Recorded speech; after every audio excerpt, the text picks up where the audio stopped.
Let's talk more about load shedding in South Africa now. Bring in energy economist Lungile Mashele.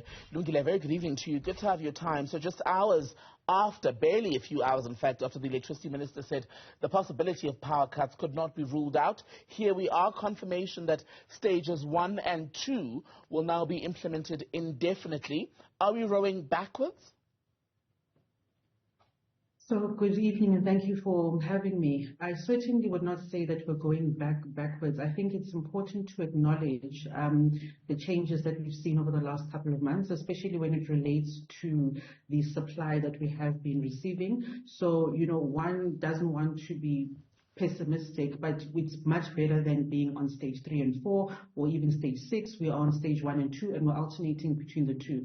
It's also critical to remember that Eskom's systems are so unreliable. There's basically a pendulum shift of anything between 4,000 megawatts in the positive and in the negative on a daily basis. So you might wake up with 25,000 megawatts available, go to bed in the evening and only 21,000 is available, or 29,000 is actually available, and that's what Eskom is actually contending with at the moment. And on the issue of the unreliable system, is it all still down to the fact that much of it is old and has been poorly maintained over the years? Is that still the core reason?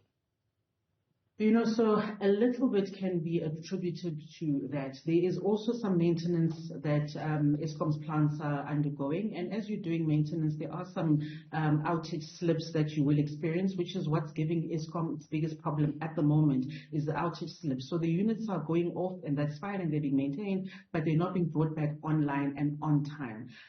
Then, of course, you have the increasing demand. So as entities start opening up, businesses, industry starts opening up, especially this week and going forward, you will see more stress on demand, and it will affect what is available.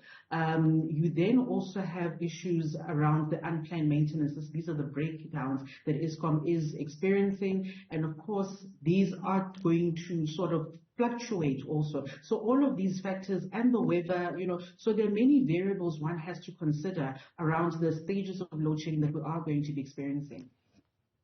On what you're talking about then, in terms of what the electricity minister told us today, he spoke about wanting to get a point where basically there is a significant number of days, if not weeks, where we are able to go without power cuts. Is that possible given where we are currently? I would say it is possible, but not very likely. If I look at Eskom's planned maintenance program as well as their outages, they do anticipate that for half the month of January and Feb and March, that they will be experiencing load shedding. So anything between 16, 17 days a month.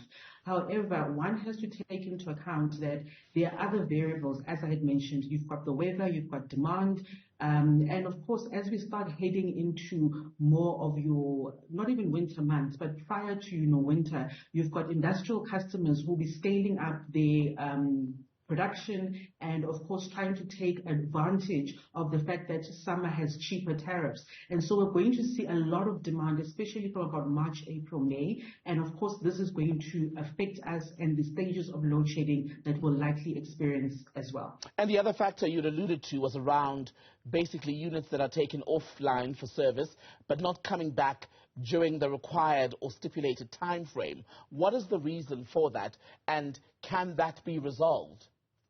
So a lot of that is around project management. It's around quality control.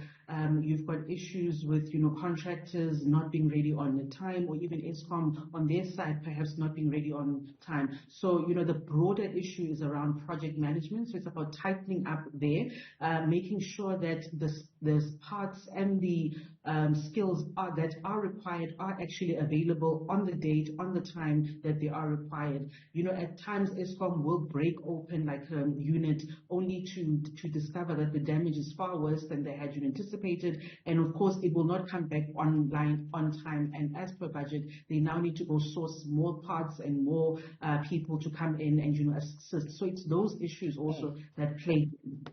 I was also quite struck during the minister's briefing to hear him being quite deliberate, in fact, in walking away to attaching a timeline to when the power cuts will come to an end.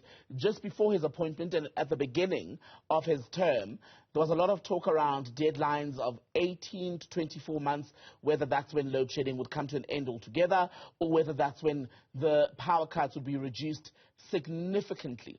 What is behind the decision now to not want to put any end date to those possible scenarios at this stage, do you think?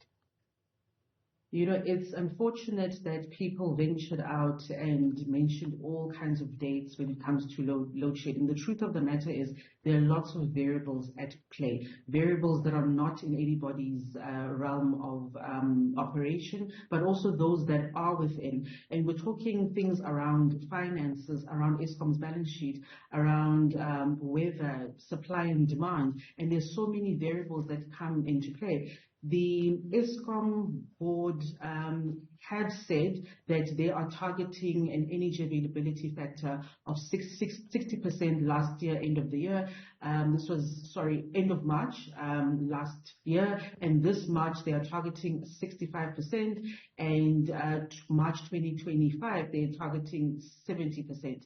These are their targets. This does not mean the end of load shedding. The closest thing I have seen that refers to an end in load shedding is in the recently published draft integrated resource plan, where according to their forecasts, load shedding will be with us until 2028. All right, Lungile Mashele, good to speak to you as always. Thank you for your time.